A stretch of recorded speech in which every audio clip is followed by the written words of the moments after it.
ಎಲ್ರಿಗೂ ನಮಸ್ಕಾರ. ಶ್ರೀ ಶ್ರೀ ಶ್ರೀ ಯದಿಗಿರಿ ಯತಿರಾಜ ನಾರಾಯಣ ರಾಮಾನುಜಜಿಯರವರ ಪಾದಾರವಿಂದಗಳಲ್ಲಿ ನಮಸ್ಕರಿಸುತ್ತಾ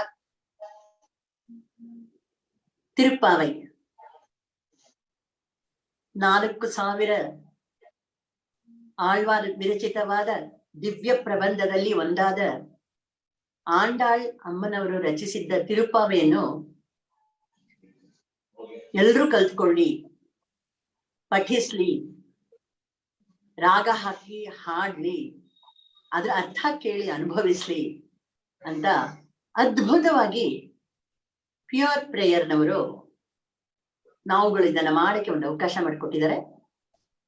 ಯತಿರಾಜ ಮಠ ಹಾಗೂ ಸಂಗೀತ ಸಂಭ್ರಮ ಇದನ್ನ ನಡೆಸ್ತಾ ಇದೆ.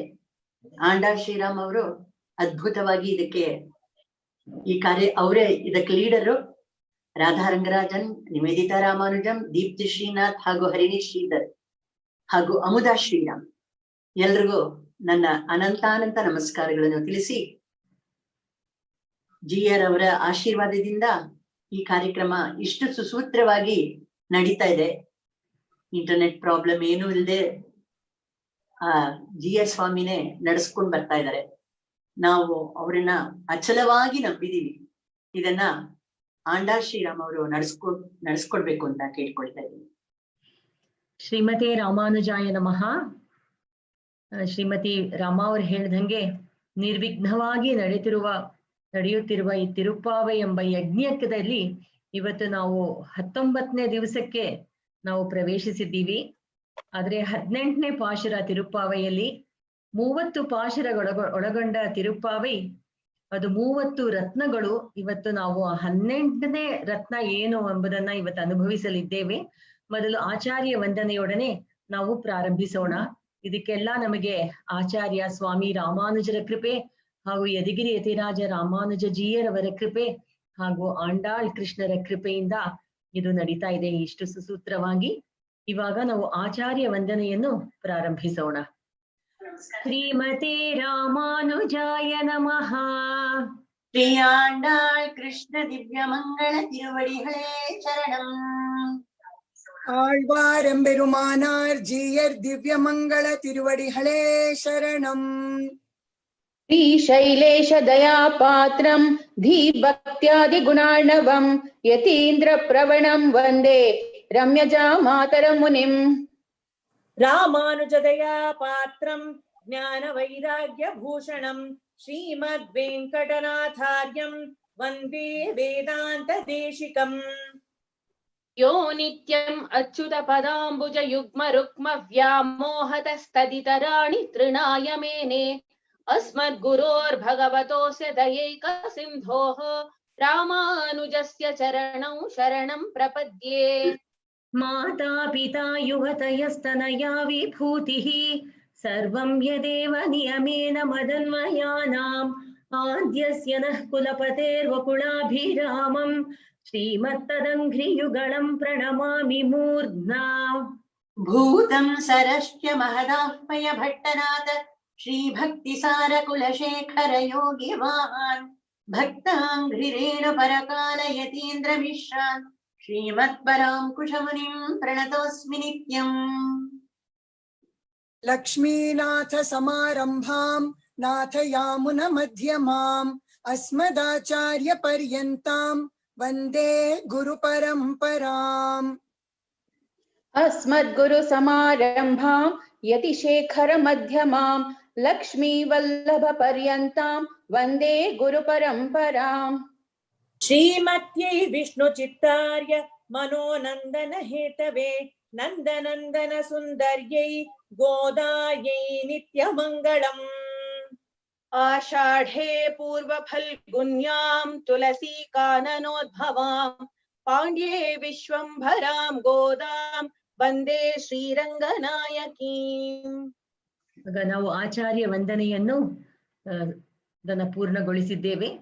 ಇವಾಗ ತಿರುಪ್ಪಾವೈ ತನಿಯನನ್ನು ಹೇಳ್ಬೇಕು ಅಂತ ಶ್ರೀಮತಿ ನಿವೇದಿತಾ ರಾಮಾನುಜನ್ ಅವರ ಹತ್ರ ಕೇಳ್ಕೊಳ್ತೀನಿ. ನೀಲಾ ತುಂಗಸ್ತ ನಗರಿ ತಟಿ ಸುಪ್ತಮುದ್ಬೋಧ್ಯ ಕೃಷ್ಣಂ ಪಾರಾರ್ಥ್ಯಂ ಸ್ವಂ ಶ್ರುತಿಶತ ಶಿರಸಿದ್ಧಂ ಅಧ್ಯಾಪಯಂತಿ स्वोच्छिष्टायां सृजिनिगलितं या बलात्कृत्य भुङ्क्ते गोदा तस्यै नम इदमिदं भूय एवास्तु भूयः अन्नवयल पुदुवै आण्डाळ அரங்கற்கு பன்ன திருப்பாவை பல்பதியம் இன்னிசையால் பாடிக் கொடுத்தாள் நற்பாமாலை பூமாலை சூடிக் கொடுத்தாளை சொல்லு சூடிக் கொடுத்த சுடற்கொடியே தொல்பாவை பாடி அருளவல்ல பல்வளையாய் நாடி நீ வேங்கடவர்க்கு என்னை விதி என்ன இம்மாத்தம் நாம் கடவா வண்ணமே ನಲಹ. ಶ್ರೀಮತಿ ನಿವೇದಿತಾ ರಾಮಾನುಜನವರೇ ತುಂಬಾ ಚೆನ್ನಾಗಿ ಹೇಳಿದ್ರಿ, ಸ್ವಚ್ಛವಾಗಿ ಹೇಳಿದ್ರಿ. ಇವತ್ತು ನಾವು ಒಂದು ಮದಹಳಿತನ ಅನುಭವಿಸ್ಬೇಕು 18ನೇ ಪಾಶುರ. ಆದ್ರೆ ನಾವು ಒಂದ್ಸಲ ರಿವೈಸ್ ಮಾಡ್ಬೇಕು. ಆದ್ರಿಂದ 17ನೇ ಪಾಶುರವಾದ ಅಂಬರಮೇ ತಣ್ಣೀರೇ ಶೌರ್ಯ ಅರಂಶಯಂ ಎಂಬ ಪಾಶುರವನ್ನು ಶ್ರೀಮತಿ ಪಿ ರಮಾ ಅವರನ್ನ ಹೇಳ್ಬೇಕು ಅಂತ ಕೇಳ್ಕೊಳ್ತೀನಿ. அம்பரமே தண்ணீரே சோரேயரம் செய்யும் எம்பெருமான் நந்த கோபாலா எழுந்திராய் கொம்பனாக்கெல்லாம் கொழுந்தே குலவிளக்கே எம்பெருமாட்டிய சோதாய் அறிவுராள் அம்பர மூடரத்து ஓங்கி உலகளந்த உம்பர்கோமானே உறங்காதெழுந்திராய் செம்பொற்கழலடிச் செல்வா பலதேவா செம்பொற்கழலடிச் செல்வா பலதேவா உம்பியும் நீயும் உறங்கேல் ஓரெம்பாவாய். ಶ್ರೀಮತಿ ಪಿ ರಮಾ ಅವರೇ ತುಂಬಾ ಚೆನ್ನಾಗಿ ಹೇಳಿದ್ರಿ. ಎಲ್ಲೆಲ್ಲಿ ನಿಲ್ಸ್ಬೇಕು ಅಲ್ಲಿ ಕರೆಕ್ಟ್ ಆಗಿ ನಿಲ್ಸಿ, ಪದಗಳನ್ನೆಲ್ಲ ಎಲ್ಲೆಲ್ಲಿ ಬಿಡಿಸ್ಬೇಕೋ ಕರೆಕ್ಟ್ ಆಗಿ ಬಿಡಿಸಿ ಚೆನ್ನಾಗಿ ಹೇಳಿದ್ರಿ. ಇವಾಗ ನಾವು 18ನೇ ಪಾಶುರ ಒಂದು ಮದಹಳಿತ ನಾನು ಹೇಳ್ಕೊಡ್ತೀನಿ. ತಾವೆಲ್ಲರೂ ಅದನ್ನ 2 ಸಲ ಹೇಳಿ ದಯವಿಟ್ಟು. ಒಂದು ಮದಹಳಿತನ್ உண்டு மதகளித்தன் உண்டு மதகளித்தன் ஓடாத தோள்வலியன் ஓடாத தோள்வலியன் ஓடாத தோள்வலியன் ತೋಳ್ವಲಿಯನ್ ಅಂತ ಹೇಳ್ಬೇಕು. ஓடாத தோள்வலியன் ஓடாத தோள்வலியன் ನಂದ ಗೋಪಾಲನ್ ನಂದ ಗೋಪಾಲನ್ ನಂದ ಗೋಪಾಲನ್ ಮರುಮಹಳೇ ನಪ್ಪಿನ್ನಾಯ್ மருமகளே நப்பின்னாய் மருமகளே நப்பின்னாய் கந்தம் கமழும் கந்தம் கமழும் கந்தம் கமழும் குழலி குழலி குழலி கடை திறவாய் கடை திறவாய் கடை திறவாய் வந்தெங்கும் வந்தெங்கும் வந்தெங்கும் கோழி அழைத்தன காண் கோழி அழைத்தன காண் கோழி அழைத்தன காண் மாதவி பந்தல் மேல் மாதவி பந்தல் மேல் மாதவி பந்தல் மேல் பல்கால் பல்கால் பல்கால் குயிலினங்கள் குயிலினங்கள் குயிலினங்கள் கூவின காண் கூவின காண் கூவின காண் பந்தார் விரலி பந்தார் விரலி பந்தார் விரலி உன்மைத்துனன் உன்மைத்துனன் உன்மைத்துனன் பேர்பாட பேர்பாட பேர்பாட செந்தாமரை கையால் செந்தாமரை கையால் செந்தாமரை கையால் சீரார் வளையொலிப்ப சீரார் வளை ஒலிப்ப சீரார் வளை ஒலிப்ப வந்து திறவாய் வந்து திறவாய் வந்து திறவாய் மகிழ்ந்தேலோரெம்பாவாய் மகிழ்ந்தேலோரெம்பாவாய் மகிழ்ந்தேலೋರೆಂಪಾವಾಯ್. ಇವಾಗ ಪಾಶುರವನ್ನು ಒಂದ್ಸಲ ಹೇಳ್ತೀನಿ, ಅದನ್ನ ನೀವು ದಯವಿಟ್ಟು ಮಾರ್ಕ್ ಮಾಡ್ಕೊಳ್ಳಿ ಎಲ್ಲೆಲ್ಲಿ ನಿಲ್ಸ್ಬೇಕು ಅಂತ. ಇಲ್ಲಿ ಕೆಲವು ಕಡೆ ಕಾಣ್ ಅಂತಿದೆ, ಅದನ್ನ ಹಾಣ್ ಅಂತ ಒಂದೊಂದ್ ಕಡೆ ಹೇಳ್ಬಹುದು. ಅದ್ ಎಲ್ಲಿ ಅಂತ ಹೇಳ್ತೀನಿ. 2 ತರ ಪ್ರಯೋಗನೂ ಇದೆ, ಅದನ್ನು ಜೊತೆಲಿ ಹೇಳ್ತೀನಿ. ಉಂದು ಮದ ಹಳಿತನ್ ಓಡಾದ ತೋಳ್ವಲಿಯನ್ நந்தகோபாலன் மருமகளே நப்பின்னாய் கந்தம் கமழும் குழலி கடை திறவாய் வந்தெங்கும் கோழி அழைத்தனகாண். ಅದನ್ನ ಅழைತನ ಕಾಣ್ ಅಂತಾನು ಹೇಳ್ಬೋದು. ಮಾಧವಿ ಪಂದಲ್ ಮೇಲ್ ಪಲ್ಹಾಲ್ ಕುಯಿಲಿನಂಗಳ್ ಕೋವಿನ ಹಾಣ್. ಅದನ್ನ ಪಲ್ಕಾಲ್ ಕುಯಿಲಿನಂಗಳ್ ಕೋವಿನ ಕಾಣ್ ಅಂತಾನು ಹೇಳ್ಬೋದು. ಪಂದಾರ್ ವಿರಲಿ உன்மைத்துனன் பேர் பாட செந்தாமரை கையால் சீரார் வளையொலிப்ப வந்து திறவாய் ಮಹಿಳ್ದೇನೋರೆಂಪಾವಾಯ್. ಇದು ತಿರುಪ್ಪಾವೈಯಲ್ಲಿ ತುಂಬಾ ಮುಖ್ಯವಾದ ಪಾಶುರ ಅಂತಾನೆ ಹೇಳ್ಬಹುದು. ಯಾಕೆಂದ್ರೆ ಇಲ್ಲಿ ಒಂದು ಅದ್ಭುತವಾದ ಕ್ಯಾರೆಕ್ಟರ್ ಒಂದು ಪ್ರವೇಶ ಮಾಡ್ತಾರೆ. ನಮ್ಮ ತಿರುಪ್ಪಾವೈ ವ್ಯಾಖ್ಯಾನಗಳಲ್ಲಿ ಹೇಳ್ತಾರೆ. ಅದ್ ಯಾರಪ್ಪ ಅಂತ ಹೇಳಿದ್ರೆ ಆ ದಿವ್ಯಮಂಗಳ ಜ್ಯೋತಿಸ್ ಇರುವಂತಹ ಅಮ್ಮನವರು. ಇವಾಗ ಆಂಡಾಳಮ್ಮನವರು ಭೂದೇವಿ ಅಂಶ ಸಂಭೂತೆ. ಅವರೇ ಇರುವಾಗ ಇನ್ಯಾರ ಅಮ್ಮನವರು ಒಬ್ರು ಪ್ರವೇಶ ಮಾಡ್ತಾರೆ ಅಂದ್ರೆ ಇನ್ಯಾರದು ಅಂತ ಹೇಳಿದ್ರೆ, ಭಗವಂತನಿಗೆ ಶ್ರೀವೈಕುಂಠದಲ್ಲಿ 3 ಜನ ಪತ್ನಿಯರಿದ್ದಾರೆ. ಮುಖ್ಯವಾದವರು ಭಗವಂತನ ಬಲಪಕ್ಕದಲ್ಲಿ ಬಲಪಾರ್ಶ್ವದಲ್ಲಿ ವಿಜಯ ಮಾಡುವಂತಹವರು ಶ್ರೀದೇವಿ. ಭಗವಂತನ ಎಡದ ಪಾರ್ಶ್ವದಲ್ಲಿ ಭಗವಂತನ ಅಲಂಕರಿಸುವವರು ಭೂದೇವಿ ನೀಳಾದೇವಿ ಅಂತ. ಮೊದಲು ಭೂದೇವಿ ಕೂತ್ಕೊಳ್ತಾರೆ, ಅದ್ರ ಪಕ್ಕ ನೀಳಾದೇವಿ. ಇವಾಗ ಆ ನೀಳಾದೇವಿಗೆ ಕೃಷ್ಣಾವತಾರದಲ್ಲಿ ತುಂಬಾ ಪ್ರಾಧಾನ್ಯ ಉಂಟು. ಆ ನೀಳಾದೇವಿಗೆ ಇನ್ನೊಂದು ಹೆಸರು ನಪ್ಪಿನೈ ಅಂತ. ಆ ನಪ್ಪಿನೈ ದೇವಿ ಇವಾಗ ಈ ಪಾಶುರದಲ್ಲಿ ಬರ್ತಾರೆ. ಸರಿ, ಅವ್ರಿಗೇನು ಮಹಿಮೆ, ಅವ್ರಿಗೇನು ಅಷ್ಟು ಇಂಪಾರ್ಟೆನ್ಸು ಅದನ್ನ ನಾವು ನೋಡ್ಬೇಕಲ್ವಾ. ಈ ಪಾಶುರದಲ್ಲಿ ತುಂಬಾ ವಿಷಯಗಳಿದೆ ಹೇಳಕ್ಕೆ. ಆದರೆ ನಮಗಿರೋ ಟೈಮ್ನಲ್ಲಿ ಎಷ್ಟು ಮಟ್ಟಿಗೆ ಹೇಳಕ್ಕಾಗತ್ತೆ ಅನ್ನೋದನ್ನ ಆ ಅಮ್ಮನವರು, ಕೃಷ್ಣನು, ಸ್ವಾಮಿ ರಾಮಾನುಜರು ಪ್ರತಿಯೊಂದು ವಿಷಯವನ್ನು ಹೇಳಿಸ್ಬೇಕು. GR ಸ್ವಾಮಿಯನ ಅನುಗ್ರಹ ಇದ್ರೇನೆ ಒಂದು ವಿಷಯವನ್ನು ಹೇಳಕ್ಕೆ ಅನ್ನೋದು ಸಾಧ್ಯ. ಅವರ ಪಾದಗಳನ್ನು ಸ್ಮರಿಸ್ಕೊಂಡು ಇದನ್ನು ಶುರು ಮಾಡ್ತೀವಿ. ಯಾಕೆಂದ್ರೆ ಇವತ್ತು ತುಂಬಾ ಬಲ ಬೇಕು ಈ ಪಾಶುರವನ್ನು ಅನುಭವಿಸಕ್ಕಾಗ್ಲಿ, ಹೇಳಕ್ಕಾಗ್ಲಿ, ಕೇಳಕ್ಕಾಗ್ಲಿ, ಕಲ್ತ್ಕೊಳಕ್ಕಾಗ್ಲಿ, ಎಲ್ಲದಕ್ಕೂ.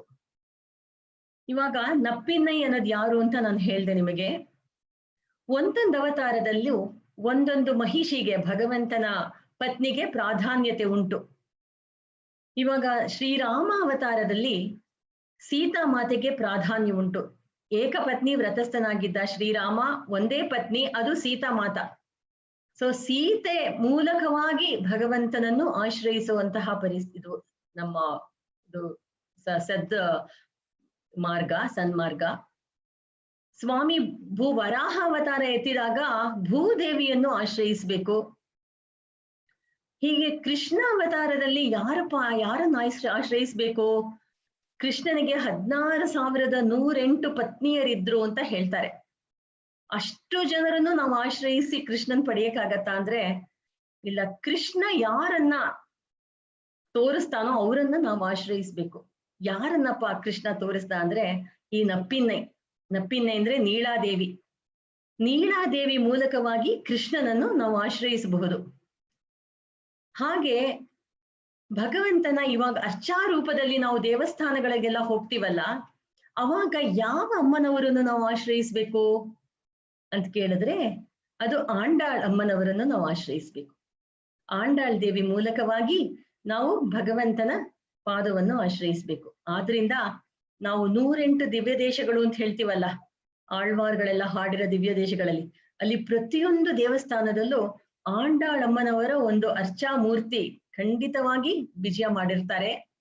ಅವರ ಮೂಲಕವಾಗಿ ಆ ಅರ್ಚಾ ತಿರುಮೇನಿ ಭಗವಂತನನ್ನು ನಾವು ಆಶ್ರಯಿಸ್ಬೇಕು.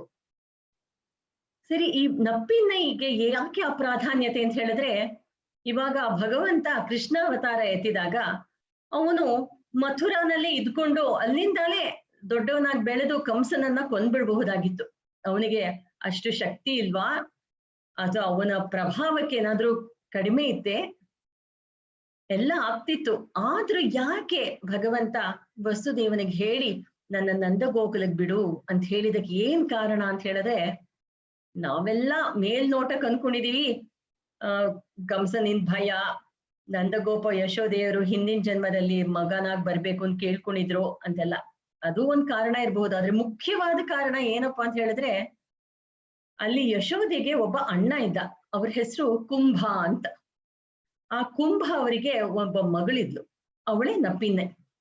ಅವರೆಲ್ಲ ಇವಾಗ ಕುಂಭ ಯಶೋದೆ ಅವರೆಲ್ಲ ಹಾಡು, ಹಸು ಮತ್ತೆ ಕನ್ನು, ಎಮ್ಮೆ ಅದನ್ನೆಲ್ಲ ಅವರು ಮೇಯಿಸುವಂತಹ ಕುಲದಲ್ಲಿ ಹುಟ್ಟಿದವರಲ್ವಾ, ಅದನ್ನ ಗೊಲ್ಲರ ಕುಲ ಅಂತ ಹೇಳ್ತೀವಲ್ಲ.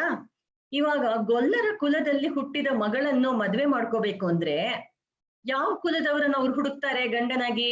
ಗೊಲ್ಲದ ಕುಲದವರನ್ನೇ ಗಂಡನಾಗಿ ನೋಡ್ತಾರೆ ಅಲ್ವಾ. ಅದಕ್ಕೆ ಕೃಷ್ಣನ್ಗೆ ಮುಖ್ಯವಾದ ಕಾರಣ ಈ ನಪ್ಪಿನ ಮದ್ವೆ ಮಾಡ್ಕೋಬೇಕು ಅಂತ ಕೊಬ್ಬನ್ ಮಗಳನ್ನ. ಅದಕ್ಕೆ ಅವನೇನ್ ಮಾಡ್ತಾನೆ, ತಾನ್ ಗೊಲ್ಲನಾಗಿದ್ರೇನೆ ಅವಳನ್ನ ಕೈ ಹಿಡಿಬಹುದು ಅಂತ ತಾನು ನಂದಗೋಕುಲಕ್ಕೆ ಹೊರಟೋದ್ನಂತೆ.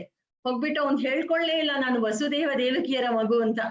ಅವಾಗ ಪುರಂದರದಾಸರೇ ಒಂದು ಹಾಡ್ತಾರಲ್ಲ, ಆಡ ಹೋದಲ್ಲೇ ಮಕ್ಕಳು ಆಡಿಕೊಂಬುವರು ನೋಡಮ್ಮ, ದೇವಕಿಯನ ಹೆತಳಂತೆ ವಸುದೇವನ ಬೇತನಂತೆ. ಕಾವಲಲ್ಲಿ ಹುಟ್ಟಿದೆನಂತೆ, ಹೀಗೆಲ್ಲ ಒಂದು ಹಾಡಿದೆ. ಹಾಗೆ ನೀವು ನಾನ್ ದೇವಕಿ ಮಗನಂತೆ ವಸುದೇವ ಮಗನಂತೆ, ನೀವ್ ನನ್ನನ್ನ ಕೆಲ್ಸ ಮಾಡ್ಸಕ್ಕೋಸ್ಕರ ಇಲ್ಲಿ ಕರ್ಕೊಂಡ್ ಬಂದ್ರಂತೆ ಹಾಗೆ ಅನುಭವಿಸಿದ್ದಾರೆ. ಅದೆಲ್ಲ ಒಂದು ಅನುಭವಕ್ಕೆ ಹಾಡು. ಆದ್ರೆ ಮೇಯ್ನ್ ಆಗಿ ಭಗವಂತ ಇಲ್ಲಿ ನಂದಗೋಕುಲಕ್ಕೆ ಬಂದಿದ್ದು ಆ ನಪ್ಪಿನೈನ್ ಮದ್ವೆ ಮಾಡ್ಕೊಳಕ್ಕೋಸ್ಕರ. ಆ ನಪ್ಪಿನೈ ಅವಳ ಪ್ರಭಾವ ಹೇಗಿದೆ ಅಂತ ಹೇಳಿದ್ರೆ, ಇವಾಗ ನಪ್ಪಿನೈ ಬೇರೆ, ಶ್ರೀದೇವಿ ಬೇರೆ, ಭೂದೇವಿ ಬೇರೆ ಅಂತ ನಾವು ಅನ್ಕೋಬಾರ್ದು. ಶ್ರೀದೇವಿನೇ ಪ್ರಧಾನವಾದ ಮಹಿಷಿ. ಆ ಶ್ರೀದೇವಿಗೆ ನೆಳಲಂತೆ ಇರುವರು ಈ ಭೂದೇವಿನೂ ನೀಳಾದೇವಿನೂ, ಎಲ್ಲ ಒಬ್ರೆ. ಆ ಲಕ್ಷ್ಮೀ ಸ್ವರೂಪೆಯರೇ 3 ಜನನು. ಇವಾಗ ಒಂದು ಮನುಷ್ಯನಿಗೆ ಮುಖ, ಕೈ, ಕಾಲು, ಹೊಟ್ಟೆ ಎಲ್ಲ ಅಂಗಾಂಗಗಳಿರುತ್ತೆ. ಅವಾಗ ತುಂಬಾ ಚೆನ್ನಾಗಿ ಊಟ ಮಾಡೋದು, ಹೋಗೋದ್ ಸೇರೋದೆಲ್ಲ ಹೊಟ್ಟೆಗೆ. ಅದರಿಂದ ಹೊಟ್ಟೆ ಊಟ ಮಾಡ್ತು ನಾನಲ್ಲ ಅಂತ ಹೇಳ್ತೀವ. ಹೀಗೆ ಒಬ್ಬ ಮನುಷ್ಯ ಊಟ ಮಾಡಿದ್ರೆ ಎಲ್ಲಾ ಕಡೆನೂ ಸೇರಿದಂಗೆ ಹೀಗೆ ಮಹಿಷಿಯರು ಎಲ್ಲ ಲಕ್ಷ್ಮೀ ಅಂಶರು. ಅದರಿಂದ ನೀಳಾದೇವಿನೂ ಶ್ರೀದೇವಿಗೆ ಸಮ. ಆ ನೀಳಾದೇವಿಗ ಅವಳ ತೇಜಸ್ಸನ್ನು, ಅವಳ ಪುರುಷಕಾರ ಸ್ವರೂಪವನ್ನು ಈ ಪಾಶುರದಲ್ಲಿ ಆಂಡಾಳ್ ದೇವಿ ವಿವರಣೆ ಮಾಡ್ತಾರೆ. ನಾವು ಮೊದಲು ಈ ಪಾಶುರದ ಅರ್ಥವನ್ನು ಅನುಭವಿಸಿ ಆಮೇಲೆ ಇದರ ಒಳರ್ಥ ಏನು ಅನ್ನೋದು ನಾವು ನೋಡೋಣ. ಒಂದು ಮದ ಹಳಿತನ್, ಮುಂದು ಮದ ಕಳಿಟ್ರನ್, ಕಳಿರು ಅಂತ ಹೇಳಿದ್ರೆ ಆನೆ. ಇವಾಗ ನನ್ನ ಗೋಪಾಲನ್ ಹತ್ರ ನಾವು ಏನೇನಪ್ಪ ಅವನ ಹತ್ರ ಸಮೃದ್ಧಿ ಆದ ಆಸ್ತಿಗಳು ಏನೇನಿತ್ತು? ಹಸು, ಕರು, ಎಮ್ಮೆ, ಆಡು ಅದೆಲ್ಲ ನೋಡ್ತೀವಲ್ವಾ. ನೋಡ್ರೆ ಆನೇನು ಇತ್ತು ಅಂತ ಹೇಳ್ತಾರೆ. ನಾವು ಎಲ್ಲಾದ್ರೂ ಒಂದು ಇಸ್ಕಾನ್ ಅವರೆಲ್ಲ ತುಂಬಾ ಪಿಕ್ಚರ್ಸ್ ಎಲ್ಲ ಹಾಕ್ತಾರಲ್ಲ, ಆನೆ ನೋಡ್ತೀವ, ಆನೆ ನೋಡೋದೇ ಇಲ್ಲ. ಆನೆನ ಕೃಷ್ಣ ಮೇಯಿಸ್ದ ಅಂತ ಎಲ್ಲೂ ನಾವು ನೋಡೋದೇ ಇಲ್ಲ. ಆದ್ರೆ ಏನಪ್ಪಾ ಆಂಡಾಳ್ ದೇವಿ ಇಲ್ಲಿ ಆನೆಗೆ ಒಡೆಯ ನಂದಗೋಪ ಅಂತ ಹೇಳ್ತಾ ಇದ್ದಾಳಲ್ಲ, ಹೇಗೆ ಅಂತ ಹೇಳಿದ್ರೆ, ಕೃಷ್ಣನಿಗೆ ವಸುದೇವನ್ ಸೊತ್ತು ಕೃಷ್ಣಂದೆ. ವಸುದೇವನ್ ಹತ್ರ ತುಂಬಾ ಒಂದ್ ಸೈನ್ಯ ಎಲ್ಲ ಇತ್ತು, ಎಲ್ಲ 4 ತರ ಪಡೆಗಳು ಇತ್ತು. ಅದ್ರಲ್ಲಿ ಆನೆ ಸೈನ್ಯನೂ ಇತ್ತು. ಸೊ ಆ ಆನೆಗೆ ಯಾರು ಒಡೆಯ? ವಸುದೇವ. ವಸುದೇವನ್ ಹತ್ರ ಆನೆ ಇತ್ತು ಅಂದ್ರೆ ವಸುದೇವನ್ ಮಗ ಕೃಷ್ಣಂಗ್ ಅದು ಬರಲ್ವಾ ಆ ಸೊತ್ತು? ಆದ್ರಿಂದ ಇಲ್ಲಿ ಆಂಡಾಳ್ ದೇವಿಗೆ ಬರೀ ನಂದಗೋಕುಲದಲ್ಲಿ ಏನಾಗ್ತಾ ಇತ್ತು ಅಂತ ಒಂದ್ ಮಾತ್ರ ಗೊತ್ತಿದೆ ಅಂತಲ್ಲ, ಅವಳಿಗೆ ಸಮಸ್ತ ಎಲ್ಲಾ ಕಥೆನೂ ಗೊತ್ತು. ಪೆರಿಯಾಳ್ವಾರರು ಎಲ್ಲಾ ಕಥೆನೂ ಹೇಳಿದ್ದಾರೆ. ಕೃಷ್ಣ ಹುಟ್ಟಿದಾಗಿನಿಂದ ತನ್ನ ಕಾಲದ ತನಕ ಏನೇನ್ ನಡೀತು ಪ್ರತಿಯೊಂದು ಆಂಡಾಳ್ ದೇವಿಗೆ ಗೊತ್ತು. ಸೊ ಕೃಷ್ಣನಿಗೆ ಆ ಟೈಮ್ ನಲ್ಲಿ ಗೊತ್ತಿರ್ಲಿಲ್ಲ ಅನ್ಸತ್ತೆ, ತಾನು ವಸುದೇವನ್ ಮಗ ಅಂತ ದೇವಕಿ ವಸುದೇವರಿಗೆ ಗೊತ್ತಿರ್ಲಿಲ್ಲ, ನಂದಗೋಪ ಯಶೋದೆ ಗೊತ್ತಿರ್ಲಿಲ್ಲ. ಆದ್ರೆ ಆಂಡಾಳ್ ದೇವಿಗೆ ಗೊತ್ತು. ಆದ್ರಿಂದ ವಸುದೇವನ್ ಸೊತ್ತು ಆನೆ ಅಂತ ಆಂಡಾಳ್ ದೇವಿಗೆ ಗೊತ್ತು. ಅದಕ್ಕೆ ಹೇಳ್ತಾ ಇದ್ದಾಳೆ, ಒಂದು ಮದ ಹಳಿತನ್ ಅಂದ್ರೆ ಓಡಾದ ತೋಳ್ಬಲಿಯಂ. ಅಂತಹ ಮದ ಜಲವನ್ನು ಸುರಿಸುವಂತಹ ಆನೆಗಳಿಗೆ ನಂದಗೋಪ ಒಡೆಯನಾಗಿದ್ದ. ಮತ್ತೆ ನಂದಗೋಪನ ಶಕ್ತಿ ಹೇಗೆ ಅಂದ್ರೆ, ಅವನೇನಾದ್ರೂ ಯುದ್ಧಕ್ ನಿಂತ್ರೆ ಯಾರು ಅವನನ್ನ ಸೋಲ್ಸಕ್ ಆಗ್ತಿರ್ಲಿಲ್ಲ. ಮತ್ತೆ ಅವನು ಹಿಂಭಾಗ ತಿರ್ಸ್ಕೊಂಡ್ ಬೆನ್ ತಿರ್ಸ್ಕೊಂಡ್ ಓಡ್ತಾನೂ ಇರ್ಲಿಲ್ಲ. ಓಡಾದ ತೋಳ್ವಲಿಯನ್, ಹಿಂದೆ ಮುಖ ಮಾಡ್ಕೊಂಡು ಅವನ್ ಹೋಗ್ತಾ ಇರ್ಲಿಲ್ಲ. ಎದುರುಗಡೆ ನಿಂತು ಶತ್ರುಗಳನ್ನ ಜಯಿಸ್ತಾ ಇದ್ದ ಅಂತ. ನಾವೆಲ್ಲಾದ್ರೂ ನಂದಗೋಪ ಯಾವ್ದಾದ್ರು ಯುದ್ಧ ಮಾಡಿದ ನಾನ್ ಕೇಳಿದೀವ ಅಂದ್ರೆ ಯಾವ ಯುದ್ಧನೂ ಮಾಡಿಲ್ಲ. ಯಾಕೆ ಮತ್ತೆ ಹೀಗೆಲ್ಲ ಹೇಳ್ತಾ ಇದ್ದಾರೆ ಅಂತ ಹೇಳಿದ್ರೆ, ಇವಾಗ ತಂದೆ ಮಾಡಿತ್ತಾನೆ ಮಗ ಮಾಡೋದು. ಸೊ ಮಗ ಮಾಡ್ದ ಅಂದ್ರೆ ತಂದೆ ಒಂದ್ ದಿವ್ಸ ಅದನ್ನ ಮಾಡಿರ್ಬೋದು. ನೆನ್ನೆ ತಾನು ನೋಡಿದ್ವಲ್ಲ, ಅಂಬರಮೇ ತಣ್ಣೀರೇ ಶೌರ್ಯ ಅರಂಶಯಂ. ನಂದಗೋಪ ಯಾವಾಗ ವಸ್ತ್ರದಾನ ಮಾಡ್ದ, ಯಾವಾಗ ತೀರ್ಥದಾನ ಮಾಡ್ದ, ಯಾವಾಗ ಅನ್ನದಾನ ಮಾಡ್ದ ಅಂದ್ರೆ ಕೃಷ್ಣ ಅದನ್ನೆಲ್ಲ ಮಾಡ್ದ. ವಸ್ತ್ರದಾನ ಮಾಡಿದ್ದು ದ್ರೌಪದಿಗೆ, ಅನ್ನದಾನ ಮಾಡಿದ್ದು ಋಷಿಪತ್ನಿಯರಿಗೆಲ್ಲ ಅನ್ನದಾನ ಮಾಡದ್. ಋಷಿಪತ್ನಿಗಳೆಲ್ಲ ಕೃಷ್ಣಂಗೆ ಊಟ ತಂದ್ಕೊಟ್ರು. ಅದನ್ನೆಲ್ಲ ಅವನು 1000 ಗೋಪ ಬಾಲರಿಗೆಲ್ಲ ಡಿಸ್ಟ್ರಿಬ್ಯೂಟ್ ಮಾಡಿ ಕೃಷ್ಣ ತಾನು ಸ್ವೀಕರಿಸಿದ್ನಂತೆ. ತೀರ್ಥದಾನ ಯಾವಾಗಪ್ಪ ಮಾಡ್ದ ಅಂತ ಹೇಳಿದ್ರೆ, ಅರ್ಜುನನ ಯುದ್ಧದಲ್ಲಿ ಆ ತೀರ್ಥನೆಲ್ಲ ಕುದುರೆಗಳಿಗೆಲ್ಲ ನೀರು ಉಣಿಸದ್ನಂತೆ. ಹೀಗೆ ತೀರ್ಥದಾನ ಮಾಡ್ದ ಅಂತ. ಹೀಗೆ ತುಂಬಾ ತೀರ್ಥದಾನಕ್ಕೆ ಇನ್ನೂ ಒಂದಷ್ಟು ಅರ್ಥಗಳೆಲ್ಲ ಹೇಳ್ತಾರೆ. ಹೀಗೆ ಇದೆಲ್ಲ ಕೃಷ್ಣ ಮಾಡ್ತಿದ್ದ ಅಂತ ಹೇಳಿದ್ಮೇಲೆ ಅದು ವಸುದೇವನು ಮಾಡಿರ್ಬೇಕಲ್ಲ, ನಂದಗೋಪನು ಮಾಡಿರ್ಬೇಕಲ್ವಾ. ಆದ್ರಿಂದ ಇಲ್ಲೂ ಹೇಳ್ತಾ ಇದ್ದಾಳೆ, ಕೃಷ್ಣ ಯಾವತ್ತಾದ್ರೂ ಹಿಂದೆ ತಿರ್ಕೊಂಡು ಓಡ್ತಾನ ಯುದ್ಧ ಮಾಡಿದಾಗ, ಜರಾಸಂಧಾದಿಗಳ ಹತ್ರ ಎಲ್ಲ ಯುದ್ಧ ಮಾಡಿದಾಗ ಹೇಗ್ ನಿಂತ, ಸಂಕಲ್ಪ ಮಾತ್ರದಿಂದಲೇ ಎಲ್ರನ್ನೂ ನಾಶ ಮಾಡ್ಬಿಡ್ತಿದ್ದ, ಎಲ್ರನ್ನೂ ಕೊಂದ್ ಹಾಕ್ಬಿಡ್ತಿದ್ದ ಕೆಟ್ಟವರನ್ನ. ಹಾಗೆ ನಂದಗೋಪಾಲನ್, ಇಂತಹ ನಂದಗೋಪಾಲನ್ ಮರುಮಹಳೆ ಅಂದ್ರೆ ಸೊಸೆಯೇ ಅಂತ ಕರೀತಾಳೆ. ಇವಾಗ ನಾವು ನಿನ್ನೆ 8 ಕಟ್ಟಿನ ಮನೆ ಅಂತ ನೋಡಿದ್ವಿ. ಒಂದು ಕಟ್ಟಿನಲ್ಲಿ ಮೊದಲು ಒಂದು ಹಂತದಲ್ಲಿ ನಂದಗೋಪ, 2ನೇ ಕಟ್ಟಿಲಿನಲ್ಲಿ ಯಶೋದೆ, 3ನೇ ಕಟ್ಟಿನಲ್ಲಿ ಕೃಷ್ಣ, ಆಮೇಲೆ ಬಲರಾಮ, ಹೀಗೆಲ್ಲ ಇತ್ತು ಅಂತ ಹೇಳ್ತೀವಿ. ಇವಾಗ ಕೃಷ್ಣ ಒಬ್ನೇ ಇರ್ಲಿಲ್ಲ, ಅವನ ಜೊತೆ ನಪ್ಪಿನೈನೂ ಇದ್ದಾಳೆ. ಇವಾಗ ಆಂಡಾಳ್ ನಪ್ಪಿನೈ ಮೂಲಕವಾಗಿ ಕೃಷ್ಣನನ್ನು ಎಬ್ಬಿಸ್ಬೇಕು ಅಂತ ಹೋಗ್ತಾ ಇದ್ದಾಳೆ. ಮೊದಲು ಕೃಷ್ಣನನ್ನ ಎಬ್ಬಿಸ್ಬಿಟ್ಲು, ನಂದಗೋಪನ್ ಎಬ್ಸದ್ಮೇಲೆ ನಂದಗೋಪ ಎದ್ಬಿಟ್ಟು ಆಯ್ತು ಮುಂದೆ ಹೋಗಿ ನೀವು ಅಂತ ಹೇಳ್ತಾರೆ. ನೆಕ್ಸ್ಟ್ ಯಶೋಧೆನ್ ಎಬ್ಬಿಸದ್ಮೇಲೆ ಯಶೋಧೇನು ಅಯ್ಯೋ ನೀವು ಒಳ್ಳೆಯವ್ರು ತಾನೆ, ಕೃಷ್ಣ ಹತ್ರ ಬಿಡ್ಬಹುದಾ ಅಂತ ಯೋಚನೆ ಮಾಡ್ಬಿಟ್ಟು ತರ್ಕ ಮಾಡ್ಬಿಟ್ಟು ಮುಂದ್ ಬಿಡ್ತಾಳೆ. ಅಲ್ಲಿ ಹೋದ ತಕ್ಷಣ ಕೃಷ್ಣನ್ ಎಬ್ಸಕ್ ಹೊರಟೋದ್ಲು ನನ್ನ ಆಂಡಾಳ್. ಅವಾಗ ಕೃಷ್ಣ ಹೇಳಲೇ ಇಲ್ಲ, ಏನು ನೀನು ನನ್ನ ಅಣ್ಣ ಬಲರಾಮನ್ ಬಿಟ್ಬಿಟ್ಟು ನನ್ನನ್ನ ಎಬ್ಬಿಸ್ತೀಯಾ, ನಾನು ಹೇಳಲ್ಲ ಅಂತ ನಾಟಕ ಮಾಡ್ತಿರ್ತಾನೆ. ನೆಕ್ಸ್ಟ್ ಬಲರಾಮನ್ನ ಶಂಪರ್ಕಳಡಿ ಶಲ್ವಾ ಬಲದೇವ ನೀನ್ ಹೇಳು ಅಂತ. ಬಲರಾಮನ ಎದ್ದಾಯ್ತು. ಇವಾಗ ಕೃಷ್ಣನ್ ಎಬ್ಬಿಸ್ಬೇಕು. ಅದೇ ಈ 3 ಪಾಶರ ಇದ್ಲ, 18, 19, 20, ಈ 3 ಪಾಶರದಲ್ಲಿ ಆಂಡಾಳ್ ದೇವಿ ಎಷ್ಟು ಕಷ್ಟಪಡ್ತಾಳೆ ಇವ್ರನ್ನೆಲ್ಲ ಎಬ್ಸಕ್ಕೆ ಅನ್ನೋದು ನಾವು ನೋಡ್ತೀವಿ. ಕಷ್ಟಪಡೋದಕ್ಕಿಂತ ಅದ್ರ ಅನುಭವವನ್ನು ಅವಳು ಮುಂದಕ್ಕೆ ಹೋಗಕ್ಕೆ ಇಷ್ಟ ಇಲ್ಲ, ಅಷ್ಟು ರಾಸಿಕ್ಯವಾಗಿದೆ 3 ಪಾಶರಗಳು. ಚಪ್ರಿಸ್ಕೊಂಡು ಇದ್ರಲ್ಲೇ ಇದ್ಬಿಡ್ತಾಳೆ. ಆ 18ಕ್ಕೆ ಆ ವರ್ಡ್ಗೆನೆ ನಂಬರ್ಗೆನೆ ತುಂಬಾ ಇಂಪಾರ್ಟೆನ್ಸ್ ಇದೆ ನಮ್ಮ ಸಂಪ್ರದಾಯದಲ್ಲಿ. ಭಗವದ್ಗೀತೆ ಅಧ್ಯಾಯಗಳು 18, ಪರ್ವಗಳು ಹೇಳ್ತೀವಲ್ಲ ಅದು 18, ಇದು ನಮ್ಮ 18 ರಹಸ್ಯಗಳು ಅಂತ ಸ್ವಾಮಿ ಪಿಳ್ಳೆ ಲೋಕಾಚಾರ್ಯರು ರಚನೆ ಮಾಡಿದ್ದಾರೆ, ಅದು 18. ಹೀಗೆ ತುಂಬಾ 18 ಅನ್ನೋದು ಪುರಾಣಗಳು 18. 18ನ ಪಾಶ್ರಯಲ್ಲೇ ಆಂಡಾಳ ಪುರುಷಕಾರ ಏನು ಅನ್ನೋದನ್ನ ಹೇಳ್ತಾಳೆ. ನಮಗ್ ಪುರುಷಕಾರ ಅನ್ನೋದು ಹೊಸ ವರ್ಡ್ ನಮ್ಮ ಇವಾಗಿನ ಡಿಸ್ಕಷನ್ ಅಲ್ಲಿ, ಅದನ್ನು ನಾವು ಅನುಭವಿಸೋಣ. ಪುರುಷಕಾರ ಅಂದ್ರೆ ಏನು ಅಂತ. ನಂದಗೋಪಾನ್ ಮರುಮಹಳೆ ಸೊಸೆಯೇ ಅಂತ ಹೇಳ್ತಾಳೆ, ಆಂಡಾಳ್ ಕರೀತಾಳೆ. ಸೊಸೆ ಅಂತ ಹೇಳಿದ ತಕ್ಷಣ ಅಲ್ಲಿ ಪಕ್ಕದಲ್ಲಿ ನಪ್ಪಿನೈ ಮಲಗಿರ್ತಾಳೆ ಕೃಷ್ಣನ್ ಪಕ್ಕದಲ್ಲಿ. ಅವಳು ಮಾತೇ ಆಡಲ್ಲ, ಯಾಕೆಂದ್ರೆ ನಂದಗೋಪಾಲನಿಗೆ ಎಷ್ಟು ಯಾರಪ್ಪ ಸೊಸೆ ಅಂತ ಹೇಳಿದ್ರೆ ಆ ನಂದಗೋಪಾಲದಲ್ಲಿ ಇರೋ ಅಷ್ಟು ಹೆಣ್ಮಕ್ಳು ನಂದಗೋಪಾಲನ್ ಸೊಸೆಗಳೇ. ಯಾಕಂದ್ರೆ ಪ್ರತಿಯೊಬ್ರು ಕೃಷ್ಣನನ್ನ ತಮ್ಮ ಪತಿಯಾಗಿ ಬರ್ಬೇಕು ಅಂತ ಆಸೆ ಪಟ್ಟಿರ್ತಾರೆ. ಅದಕ್ಕೆ ನನ್ನನ್ನೇನ್ ರೆಫರ್ ಮಾಡ್ಲಿಲ್ಲಪ್ಪ, ನಾನು ಇವಾಗ ತಿರುಪತಿಗೆ ಹೋಗ್ಬಿಟ್ಟು ಯಾರು ಕೂದ್ಲೆಲ್ಲ ಅರ್ಪಣೆ ಮಾಡಿರೋರು ಯಾರೋ ಅವರೆಲ್ಲ ಬನ್ನಿ ಅಂತ ಹೇಳಿದ್ರೆ ಯಾರಾದ್ರೂ ಒಬ್ರು ಬರ್ತಾರಾ? ಎಷ್ಟೋ ಜನ, ಸಾವಿರಾರು ಜನ ಬರ್ತಾರೆ. ಅದೇ ರೀತಿ ನಪ್ಪಿನೈ ಮಾತೇ ಆಡ್ಲಿಲ್ಲ. ನೆಕ್ಸ್ಟ್ ಮರುಮಹಳೆ ಅಂತ ಹೇಳಿದ ತಕ್ಷಣ ನೋಡ್ತಿರ್ತಾಳೆ, ತಕ್ಷಣ ನಪ್ಪಿನಾಯಿ ಅಂತ ಕರೆದ್ ಬಿಡ್ತಾಳೆ. ಓಹೋ ನನ್ನನ್ನೇ ರೆಫರ್ ಮಾಡಿರೋದು ಅಂತ ನಪ್ಪಿನೈಗೆ ಸಂತೋಷ ಆಗತ್ತೆ, ಕೃಷ್ಣನಿಗೂ ಸಂತೋಷ ಆಗತ್ತೆ. ಅವಾಗ ಕಂದಂ ಕಮಳಂ ಕುಳಲಿ ಅಂತ ಕರೀತಾಳೆ. ಏನಮ್ಮ ನಿನ್ನ ಕೂದ್ಲು ವಾಸನೆ ಪರಿಮಳ ಎಷ್ಟ್ ಚೆನ್ನಾಗ್ ಬರ್ತಾ ಇದೆ ಅಂತ. ಇವಾಗ ಭಗವಂತನ ಸರ್ವಗಂಧಃ ಸರ್ವರಸಃ ಅಂತ ಹೇಳ್ತಾರೆ, ತುಂಬಾ ಘಮ ಘಮ. ಇವಾಗ ನಾವು ಲೋಕದಲ್ಲಿ ಏನಾದ್ರೂ ಒಂದು ಒಳ್ಳೆ ಫ್ರೇಗ್ರೆನ್ಸ್ ಇರೋ ಪರ್ಫ್ಯೂಮ್ ಅಂತ ಏನಾದ್ರೂ ನೋಡಿದ್ರೆ ಅದು ಭಗವಂತನಿಂದ ಹೊರಟಿದ್ದ ಫ್ರೇಗ್ರೆನ್ಸ್ ಅಂತೆ, ನ್ಯಾಚುರಲ್ ಫ್ರೇಗ್ರೆನ್ಸ್.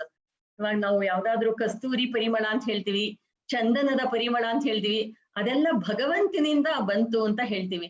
ಇಂತಹ ಭಗವಂತನಿಗೂ ಪರ್ಫ್ಯೂಮ್ ಕೊಡುವಂತಹವಳು, ಫ್ರೇಗ್ರೆನ್ಸ್ ಕೊಡೋವಳು ಯಾರಪ್ಪ ಅಂತ ಹೇಳಿದ್ರೆ, ಪರಿಮಳ ಕೊಡೋವಳು ಈ ನಪ್ಪಿನೈ. ಅವಳು ಕೂದಲಿನ ಪರಿಮಳ ನ್ಯಾಚುರಲ್ ಆಗಿ ಅಷ್ಟು ಚೆನ್ನಾಗಿದೆಯಂತೆ. ಅದಕ್ಕೆ ಆಂಡಾಳಿದು ಎಷ್ಟು ಘಮ ಘಮ ಅಂತ ಇದೆ, ನಮ್ಮ ಇದೆಲ್ಲ ಮನೆಯೆಲ್ಲ ಘಮ ಅಂತ ಇದೆ, ಊರೆಲ್ಲ ಘಮ ಅಂತ ಇದೆ ಅಲ್ಲಮ್ಮ ನಿನ್ ಕೂದಲ ಪರಿಮಳದಿಂದ ಅಂತ ಯಾರು ಹೇಳ್ತಾ ಇದ್ದಾರೆ ಅಂದ್ರೆ ಆಂಡಾಳ್ ಹೇಳ್ತಾ ಇದ್ದಾಳೆ. ಆಂಡಾಳ್ ಕೂದಲಿನ ಪರಿಮಳನೇ ಹಾಗಿರುತ್ತೆ. ಅವಳಿಗೆ ಶೂಡಿಗೆ ಕೊಡುತ್ತೆ ನಾಚ್ಯಾರ್ ಅಂತ ಹೆಸರಲ್ವಾ, ಅವಳಿಗೂ ಸಂತೋಷ ಆಗುವಂತಹ ಪರಿಮಳ ನಪ್ಪಿನ ಕೂದಲಲ್ಲಿ ಇದೆಯಂತೆ. ಕಡೈ ತಿರವಾಯ್, ನೀನ್ ಸ್ವಲ್ಪ ಬಾಗಲ್ ತೆಗಿಮಾ ಅಂತ ಕರೀತಾಳೆ ಆಂಡಾಳ್. ಒಂದೆಂಗು ಕೋಡಿ ಅಡೈತನ ಕಾಣ್.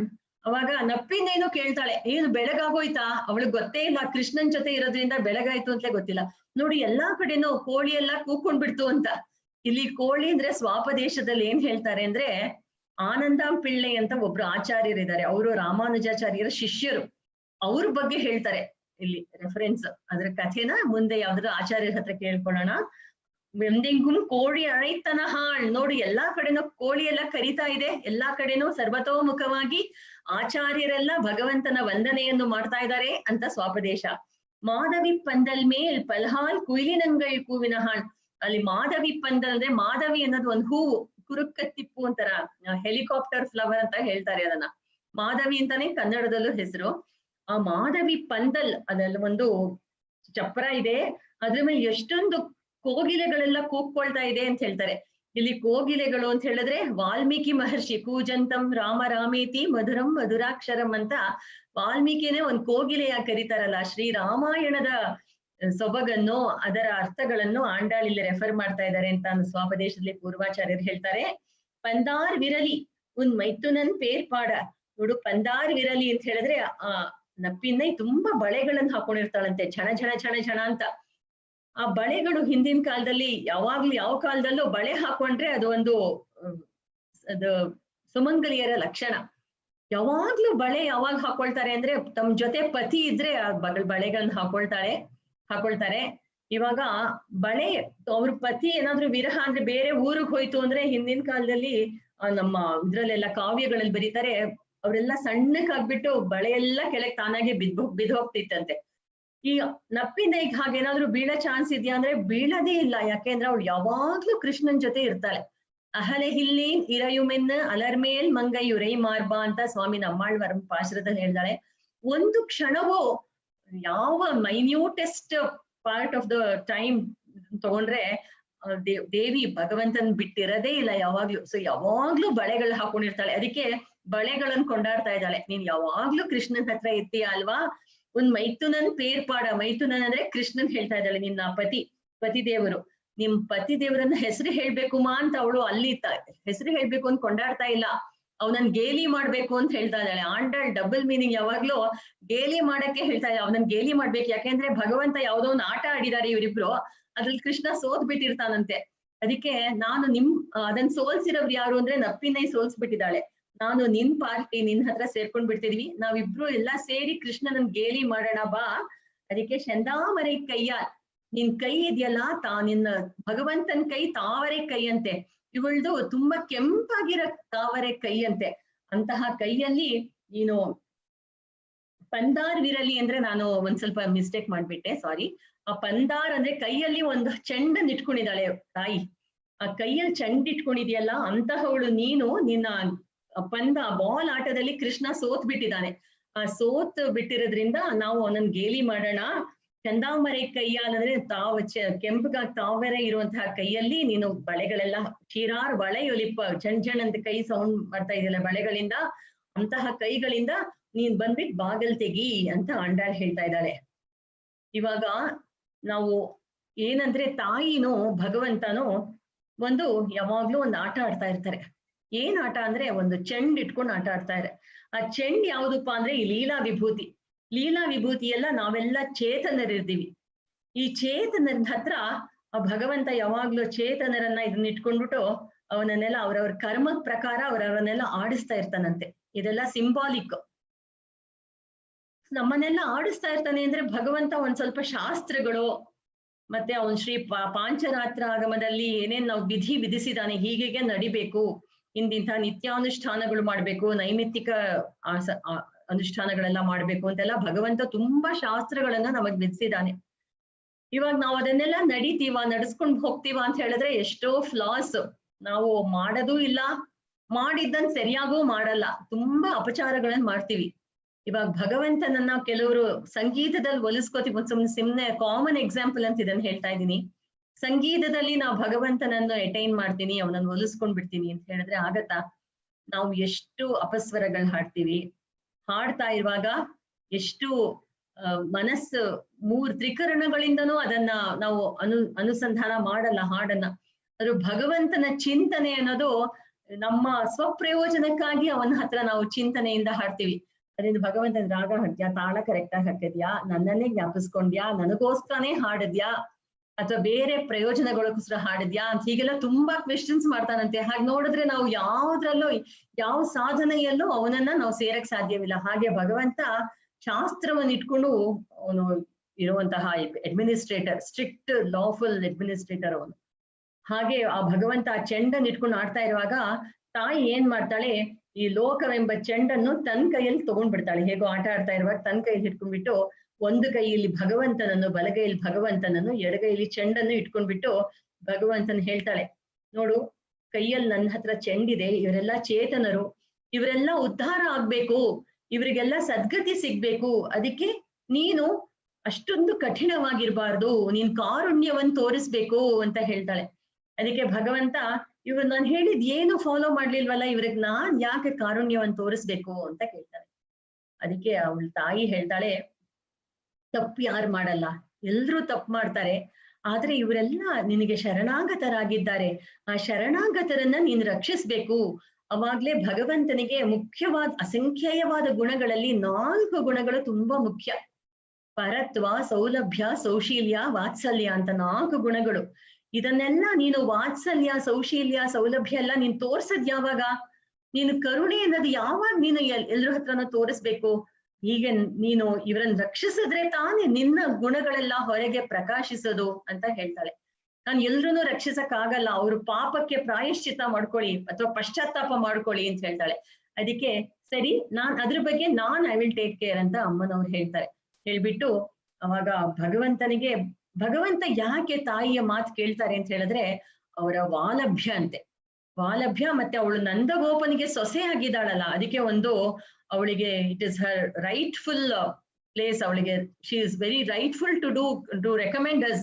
ಅವಳಿಗೆ ಒಂದು ಉರಿಮೈ ಅಂತ ಹೇಳ್ತಾರಲ್ಲ, ಒಂದು ಪ್ರೆಸ್ಟೀಜ್ ಇದೆ. ತಾನು ನಂದಗೋಪನ್ ಸೊಸೆ ಆಗಿದ್ರಿಂದ ಕೃಷ್ಣನ್ ಹೆಂಡತಿ ಆಗಿ ನಾನು ಹೇಳಿದ್ದೆಲ್ಲ ನೀನ್ ಕೇಳ್ಬೇಕು ಅಂತ ಭಗವಂತನಿಗೆ ಹೇಳ್ತಾಳೆ. ಅದಕ್ಕೆ ತಕ್ಷಣ ಭಗವಂತ ಆಯ್ತು ನಾನ್ ನೀನ್ ಹೇಳ್ದಂಗ್ ಕೇಳ್ತೀನಿ, ಆದ್ರೆ ನೋಡು ಕರ್ಕೊಂಡ್ ಬಾ ಯಾರನ್ನಾದ್ರೂ ಅಂತ ಕರೀತಾಳೆ. ಅವಾಗ ನಮ್ ಕಡೆ ನೋಡ್ತಾಳೆ. ನಮ್ ಕಡೆ ನೋಡಿದ್ರೆ ನಾವು ಯಾರು ರೆಡಿ ಆಗಿಲ್ಲ ಭಗವಂತನ ಹತ್ರ ಹೋಗಕ್ಕೆ. ನಾವು ಸಂಸಾರದಲ್ಲೇ ತುಂಬಾ ರುಚಿ ಕಾಣ್ಬಿಟ್ಟಿರ್ತೀವಿ. ಇದೇ ತುಂಬಾ ಚೆನ್ನಾಗಿದೆ, ಹೀಗೆ ಅನುಭವಿಸ್ಕೊಂಡು ಇದೇ ನಿರಂತರವಾಗಿ ಇದ್ಬಿಡ್ಲಿ. ನೀವು ಕೊರೋನಾ ಟೈಮಲ್ಲಿ ಮನೇಲಿ ಕೂತ್ಕೊಂಡು ಅದು ಇದು ತಿಂಡಿ ಗಿಂಡಿ ಮಾಡ್ಕೊಂಡು ತಿನ್ಕೊಂಡು ಇದೇ ಚೆನ್ನಾಗಿದೆ. ಹಾಗೆ ಇಲ್ಲ, ನಾವೆಲ್ಲ ತಿರುಪವ ಅನುಭವ ಮಾಡ್ತಾ ಇದೀವಿ. ಇವಾಗ ಎಲ್ರು ತುಂಬಾ ಸ್ಪಿರಿಚುಯಲ್ ಆಗ್ಬಿಟ್ಟಿದ್ದಾರೆ. ಯಾಕೆಂದ್ರೆ ಆ ಭಗವಂತನ ಪಾದವನ್ನ ಕೇಳ್ಕೊಂಡ್ರೆ ತಾನೇ ಈ ಕಷ್ಟ ಎಲ್ಲ ಪರಿಹಾರ ಆಗೋದು. ಆದ್ರಿಂದ ಆ ದೇವಿ ನಮ್ಮ ಪಂದ್ ಅಂದ್ರೆ ಆ ಬಾಲ್ ನಲ್ಲಿ ನಮ್ಮನ್ನ ನೋಡ್ತಾಳೆ. ನೋಡ್ಬಿಟ್ಟು ನೋಡಿ ನೀವೆಲ್ಲ ಭಗವಂತನಿಗೆ ಶರಣಾಗತರಾಗಿ ಅಂತ ಹೇಳ್ತಾಳೆ. ನಮಗೆ ಉಪದೇಶ ಮಾಡ್ತಾಳೆ. ನಮ್ಮನ್ನ ಕರುಣೆಯಿಂದ ನಮ್ಮನ್ನು ತನ್ ವಶ ಮಾಡ್ಕೊಳ್ತಾಳೆ. ಭಗವಂತನನ್ನ ಅವನ್ ತನ್ನ ಸೊಬಗಿನಿಂದ, ತನ್ನ ರೂಪದಿಂದ ಅವನನ್ನು ವಶಪಡಿಸ್ಕೊಳ್ತಾಳೆ.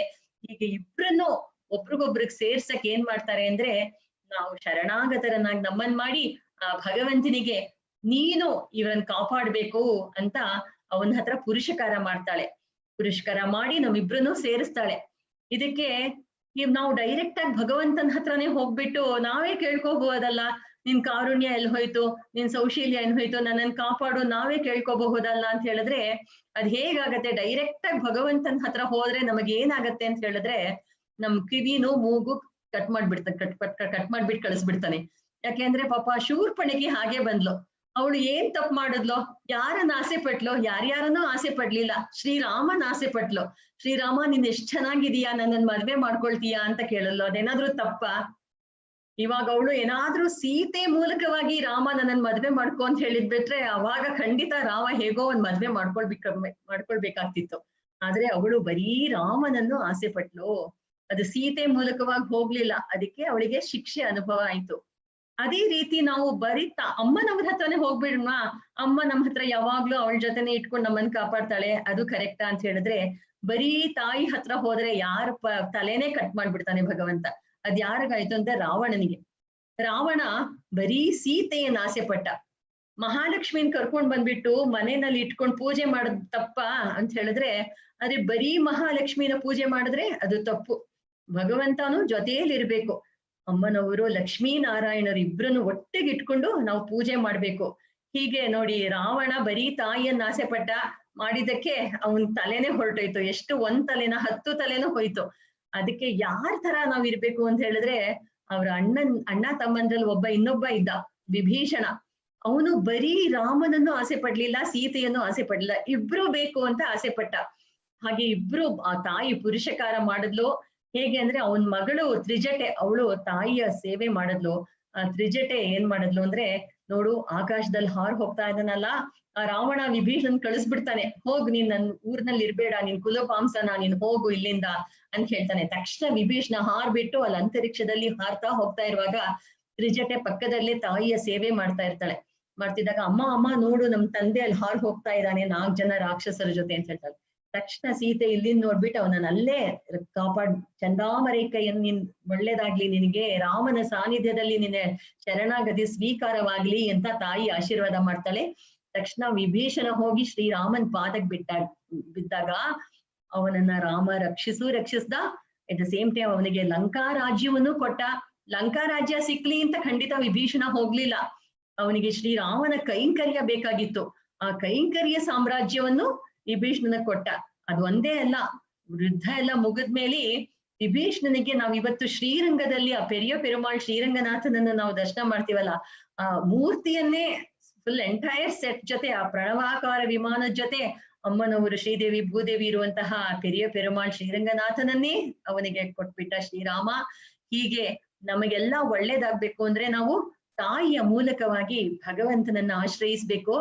ಹಾಗೆ ಆಶ್ರಯಿಸಿದ ಭಗವಂತನ ಹತ್ರ ನಾವ್ ಏನ್ ಕೇಳ್ಬೇಕು, ನಾವು ಯಾರಿಗೆ ಕೈಂಕರ್ಯ ಮಾಡ್ಬೇಕು ಎಂಬುದನ್ನೆಲ್ಲ 19-20ನೇ ಪಾಶುರದಲ್ಲಿ ಆಂಡಾಳ್ ವಿವರಣೆ ಮಾಡ್ತಾಳೆ.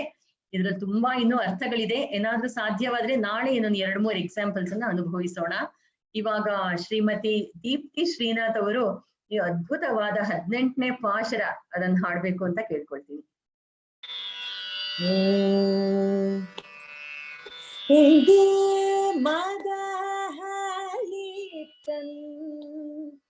ஓடாத தோள்வலியம் உந்த மகனித்த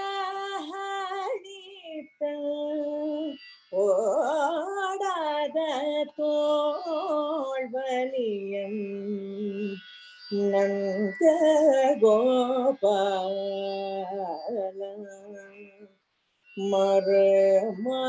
மரமஹளேன பின்னாய் நந்த கோபால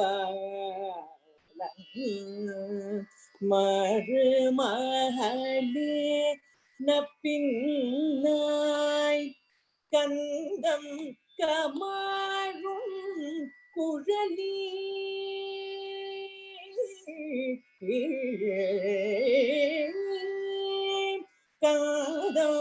கமழோ குழலி கடை தீரவாய்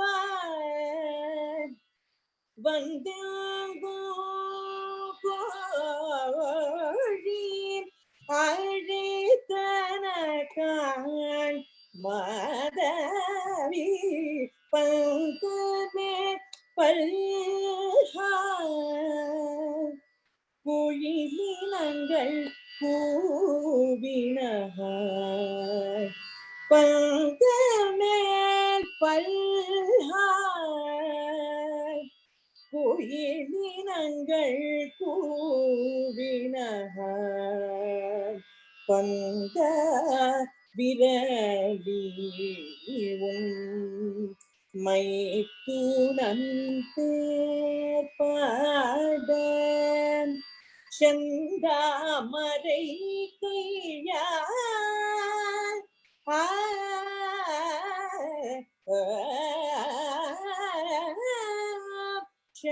செந்தாமரை கையால் சீரார் வளையோலிப்ப செந்தாமரை கையால் ஸ்ரீவார் வளையொலிப்ப வந்து திரவாய் மகிழ்ந்தேலோரெம்பாவாய் வந்து திரவாய் மகிழ்ந்தேலோரெம்பாவாய் உங்க மதஹளித்த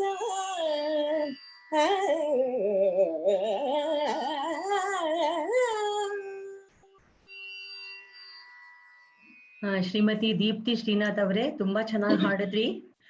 ಅದೇ ಇವಾಗ ಒಂಬರಮೇ ತಣ್ಣೀರೆ ಒಂದು ಮದಹಳಿತಿಂದ ಘನವಾದ ರಾಗದಲ್ಲಿ ಹಾಡಬೇಕು, ಯಾಕಂದ್ರೆ ಅರ್ಥವೂ ಹಾಗೆ ಘನ ಆಗ್ತಾ ಇದೆ. ತುಂಬಾ ಚೆನ್ನಾಗಿತ್ತು. ನಾಳೆನೂ ಒಂದು ಅದ್ಭುತವಾದ ಪಾಶುರ 19ನೇ ಪಾಶುರ, ಅದನ್ನೆಲ್ಲ ಅದರ ಅನುಭವಕ್ಕೆ ಎಲ್ರೂ ಅದನ್ನು ಅನುಭವಿಸ್ಬೇಕು. ಆ ತಾಯಿಯ ಅನುಗ್ರಹಕ್ಕೆ ಪಾತ್ರರಾಗ್ಬೇಕು, ಆಂಡಾಳ್ ಕೃಷ್ಣರ ಅನುಗ್ರಹಕ್ಕೆ ಪಾತ್ರರಾಗ್ಬೇಕು ಅಂತ ಕೇಳ್ಕೊಂಡು ಈ ಪಾಶುರದಲ್ಲಿ ಸ್ವಾಮಿ ರಾಮಾನುಜರ ವಿಷಯವಾಗಿ ಹೇಳ್ಬೇಕಾಗಿತ್ತು, ಅದನ್ನು ನಾಳೆ ಅನುಭವಿಸೋಣ. ಶ್ರೀಮತೆ ರಾಮಾನುಜಾಯ ನಮಃ. ಶ್ರೀ ಆಂಡಾಳ್ ಕೃಷ್ಣ ದಿವ್ಯ ಮಂಗಳ ತಿರುವಡಿಗಳೇ ಶರಣಂ. ஆழ்வார் எம்பெருமானார் ஜீயர் திவ்யமங்கள திருவடிகளே சரணம். सर्वापराधान् क्षमस्व क्षमस्व क्षमस्व पुरुषोत्तमा. सर्वं श्रीकृष्णार्पणमस्तु. ಶ್ರೀಮತೆ ರಾಮಾನುಜಾಯ ನಮಃ. ನಮಸ್ಕಾರ.